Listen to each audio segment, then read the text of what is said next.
of the ward marked by bloodshed and conflict. We have more details on this Vatican News report read by Charity Chilanga. As announced by the Holy See Press Office, the Pontiff made the trip a while on vacation at Castel Gandolfo, where he will remain from July 5th to 27th. On Monday, the Pope enjoyed lunch with the Benedictine community at the Abbey. His surprise visit to Monte Cassino was his first since his election to the papacy in 2025. While on vacation that year, he also made a surprise visit to the sanctuary of the Madonna delle Grazie della Montorella in Gadagnolo, where he also prayed for peace. The Abbey of Monte Cassino, founded by St. Benedict in 529 AD, will celebrate the 1500th anniversary of its founding in 2029. The Pope's visit to Monte Cassino was also his third public appearance outside his Sunday Angelus during his Castel Gandolfo vacation, following his lunch with the Pope on July 11th and the summer concert on July 18th. Except for his Sunday Angelus, all private and public audiences, including the Wednesday General Audience, are suspended during his vacation.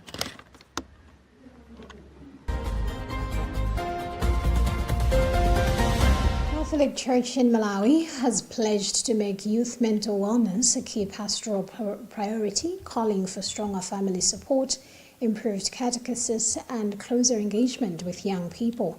Bishop Alfred Mateu Jaima of the Diocese of Zomba made the commitment during a plenary discussion on youth mental health and pastoral care at the 21st Amasea Plenary Assembly in Nairobi, Kenya. Gift Kalonga has filed this report. Bishop Jaima says responding to the growing mental challenges facing young people requires a holistic approach that combines spiritual guidance, emotional support, and stronger family involvement. He said the church now recognizes mental wellness as a pastoral issue and has a responsibility to accompany young people by creating safe spaces where they can receive spiritual and emotional support. Prioritizes mental wellness as one of the pastoral issues it should be involved in, that you should be assured. There were times where it appeared to be a social problem that has to do with some type of counseling that whoever is involved, even beyond youth, should get elsewhere. There were times, at least, maybe that was somehow the picture the church had. But let me tell you and assure you, on behalf of my brother bishops here, by Bishop Alfred Mateu Jaima. Meanwhile, Archbishop Anthony Muheria of Kenya said effective youth ministry requires bishops and priests to build genuine relationships with young people by spending more time with them and understanding the challenges that they face. The 21st Amasea Plenary Assembly is being held under the theme Amasea's Synodal Journey with Young People, Building Bridges of Communion, Hope, Justice, and Good Governance.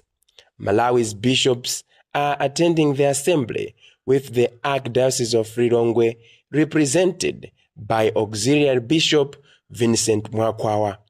For Luntha News in Lilongwe, this is Gift Kalonga.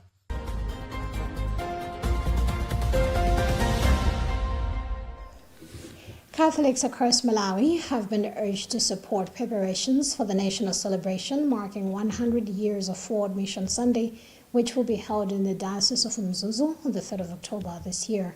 Vicar General of the Diocese of Mzuzu, Monsignor Isaac Katumbi, made the call during the Eucharistic celebration marking the official launch of preparations for the centenary celebrations held at St. Teresa Parish in Katete, Mzimba District. We have more details in this report filed by Calisto Segeleza. Monsignor Katumbi said the diocese is honored to host the historic celebration and is committed to ensuring its success. He appealed to Catholics across the country to work together in supporting preparations for the national event. I think it will be easy. With God, everything is possible. With prayer and then with commitment from our Christians, all the stakeholders, everybody involved, such things that look like a tall order, by and by are made easier. It's a burden that if carried together will not be heavy. I have no doubt, I have no fear or hesitation at all that it will be easy for us to carry this. We're excited, and as you could see during the celebration, even yesterday for the animations, the excitement that people had about this task that has been given to us. National Director of the Pontifical Mission Societies in Malawi, Father Peter Ephraim Madea, described the launch as an important milestone toward the centenary celebrations, saying the Diocese of Mzuzu has demonstrated its readiness to host the event, citing the active participation of the faithful and a pledge of 10 million kwacha from St. Teresa Parish, Katete, towards the preparations. Today was a significant day as the Diocese of Zomba handed over to the Diocese of Mzuzu the responsibility of leading the celebration of Mission Sunday from 2026 to 2027. We have witnessed that the Diocese of Mzuzu is excited and prepared to take up this responsibility. The beautiful singing by choirs during the Eucharistic celebration, as well as the active participation of the laity, demonstrated the enthusiasm and commitment of the faithful in Zuzu. We have also heard that Catholics from Katete Parish have pledged a contribution of 10 million kwacha towards preparations for the event, scheduled for 3 October.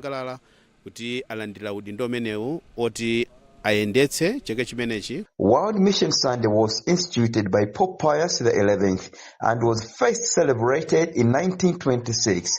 This year marks 100 years of the global missionary observance, with Malawi's national centenary celebrations scheduled to take place in the Diocese of Mzuzu on October 3, 2026. Reporting for Luntha Television, I am Callisto Sekeleza.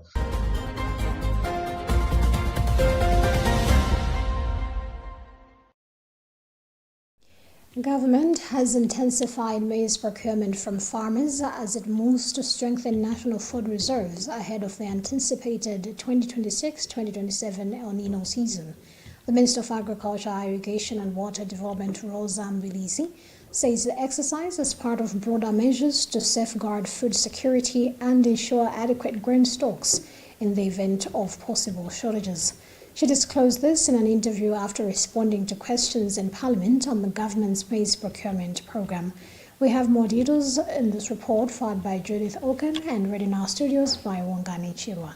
Mbilisi said the Agricultural Development and Marketing Corporation, ADMARC, has started buying maize from farmers, beginning in the southern region where the crop matured earlier before expanding the program to other regions. She added that ADMARC is also procuring crops such as pigeon peas and rice as part of the efforts to support farmers who are increasing national food reserves. ADMARC is currently buying maize from our farmers, and we started with the southern region where the maize matured faster than other regions. So we'll be going to other regions, and meanwhile, for now, we are also buying Nandolo and rice. Meanwhile, the National Food Reserve Agency, NFRA, has advertised for maize procurement and is expected to award contracts before the end of the week, according to Mbilisi. She said the move is aimed at building sufficient strategic grain reserves to help cushion vulnerable households against potential food shortages during the coming farming season.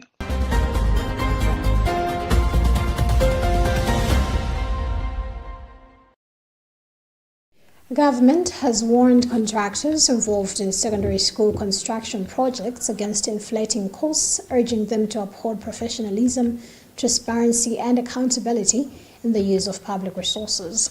Minister of Education Bright Msaka issued the warning in Parliament in Lilongwe on Tuesday, where he expressed concern over what he described as deliberate overcharging by some contractors.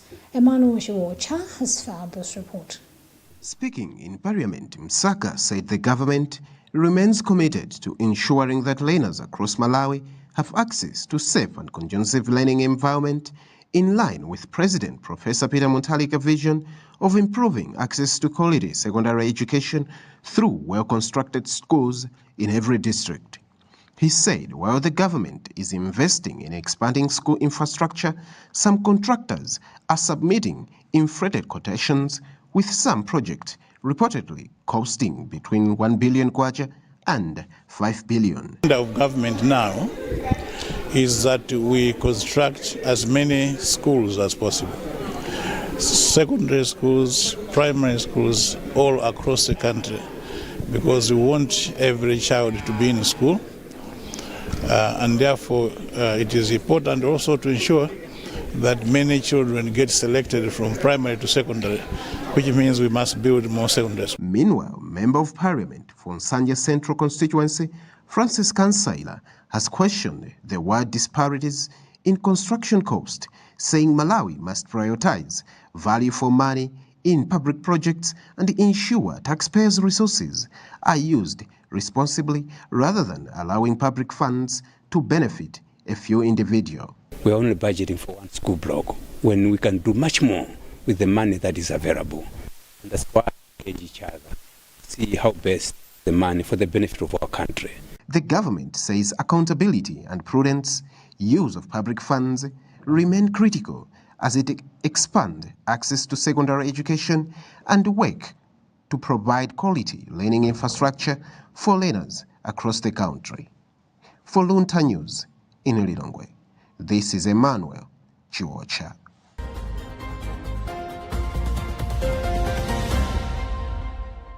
Remember that you're watching news coming to you live from Bishop Navy Media Center, and today with me, Tani Wemzamara. Before we proceed, let's have another look at the headlines.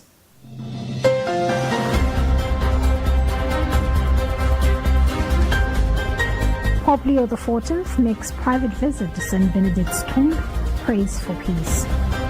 Government intensifies maize procurement from farmers to strengthen food reserves ahead of the 2026-2027 El Niño season. Government warns contractors against inflating secondary school construction costs.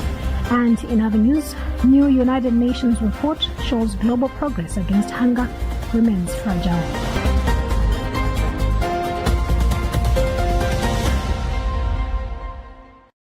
Proceeding with the news, Kabire Health Center in the Diocese of Mangochi has said it will train 100 households with malnourished children in modern farming practices to improve food security and reduce cases of child malnutrition.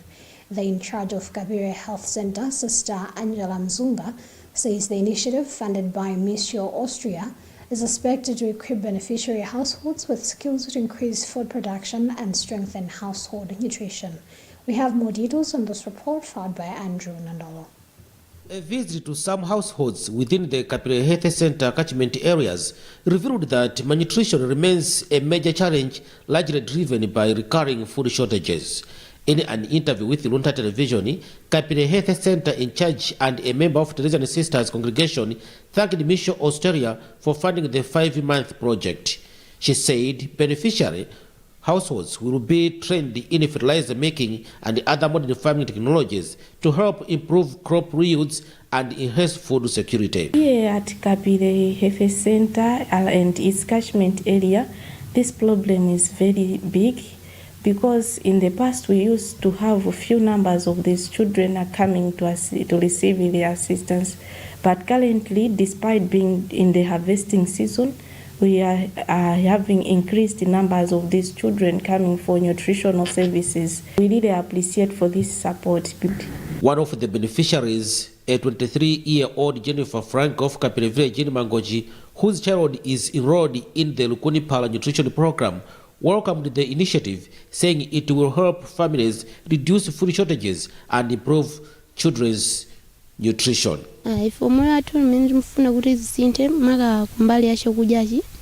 kuti mwina mwake zisinthe kapena kumbali ya fertilizer kuti mwina mwake tikalima ulimi wathu tizitha chokudya cha fertilizer kuti mwina mwake tizikololako chokudya kuti samavutike kuti samanyenchereso ayi. The Hunger Aid Miso Australia project will run from July to December 2026. In addition to the farming training, each participating household will receive a 25 kg bag of maize every month until the end of the project to support families as they work towards sustainable food production. Reporting from Kapire in Mangochi, this is Andrew Nandolo. Now in sports, the Football Legends Association, FLA, has raised 95 million Malawi kwacha towards its 215 million Malawi kwacha fundraising target ahead of its annual general meeting and gala dinner scheduled for the 29th of August in Lilongwe. The milestone was announced by the association's Resource Mobilization Committee Chairperson Victor Msohoya after receiving a 3 million Malawi kwacha sponsorship from Pearl Convention Center. We have more details in this report brought by Patrick Popper. Msohoya said the association still requires 145 million to reach its target, but expressed confidence that more partners will support the initiative before the fundraising event after receiving 3 million from Pearl Convention Center. Here is a real friend, a friend in need. This is the second time with a good gesture. We've been coming here doing board meetings. Last time we did a board meeting, they assisted us. This is a push and a big push. You know, for us to reach 250 million, it will take 1 million, 3 million, 2 million. So they've put 3 million. It's adding up to what I reported last week on Friday. Meanwhile, PA Convention Center Managing Director Chifundo Gomba said the company is proud to support the initiative, describing the donation as part of its commitment to improving the welfare of Malawians football legends, whose contributions played a vital role in the development of the country's football. Actually, we were attracted by their initiative, whatever they want to do as legends, helping out the former players and everything. So we are very tempted and attracted, and we saw it very worthy to contribute something to their general conference. The latest contribution follows an Area 5 million donation from Crossroads Hotel, further boosting the association fundraising campaign. The Football Legends Association will hold its annual general meeting at Crossroads Hotel before hosting a gala dinner later that evening at Bingu International Convention Center BICC in Lilongwe on 29 August 2026. For Luntha News, this is Patrick Popper.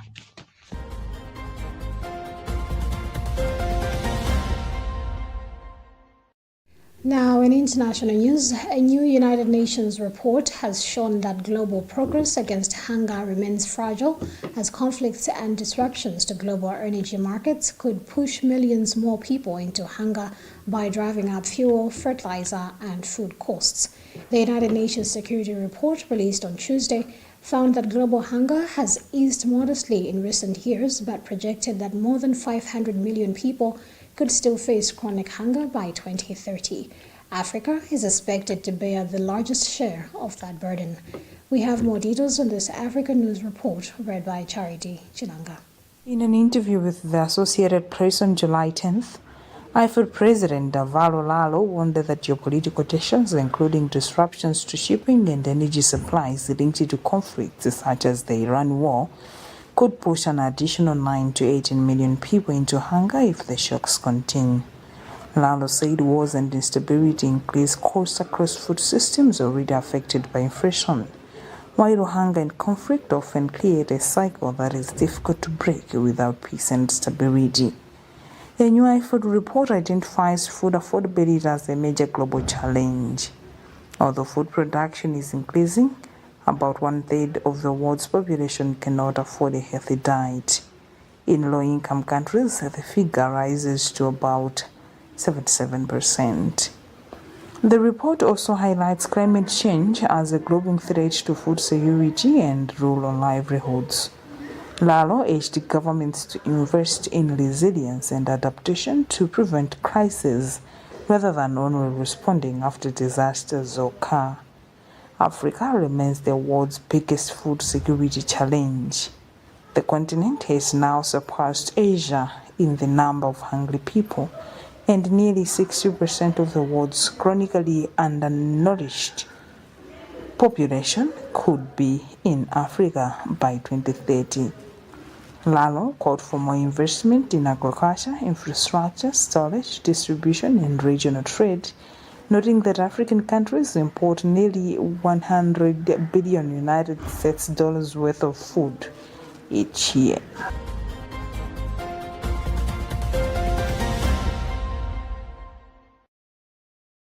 We now give you the weather update by our colleague Noel Banda.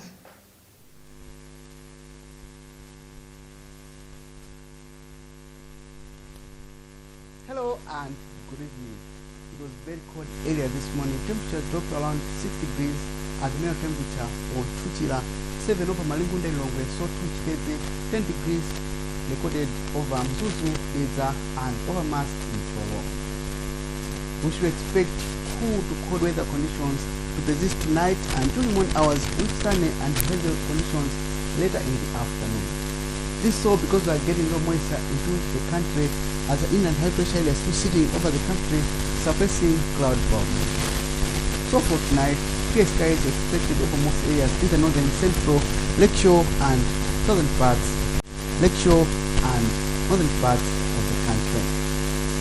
Later into the afternoon hours, more sunny skies will persist, making temperature to peak around 32 degrees as the maximum temperature for Gabu and in Sanje, around 31 over Mangoti, 30 over Nkota, which would more sunny skies expected, which has the conditions later in the afternoon in the southern areas, the central, lakeshore, and northern parts of Malawi. As we look further to Thursday, more sunny skies will persist, covered with haze over southern areas, the central, lakeshore, and Malawi.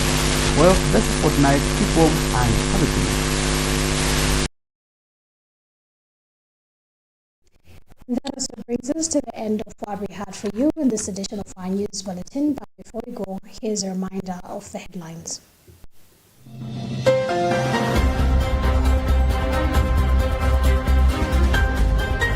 Pope Leo XIV makes private visit to St. Benedict's tomb, prays for peace. Government intensifies maize procurement from farmers to strengthen food reserves ahead of the 2026-2027 El Nino season.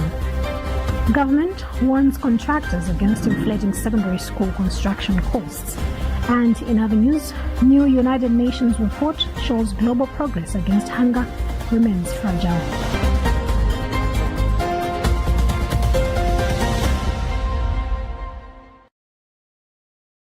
My name is Tandi Wimzamara. Thank you for keeping me company, and do continue following the rest of our programs right here on Luntha TV. Goodbye for now, and do stay safe.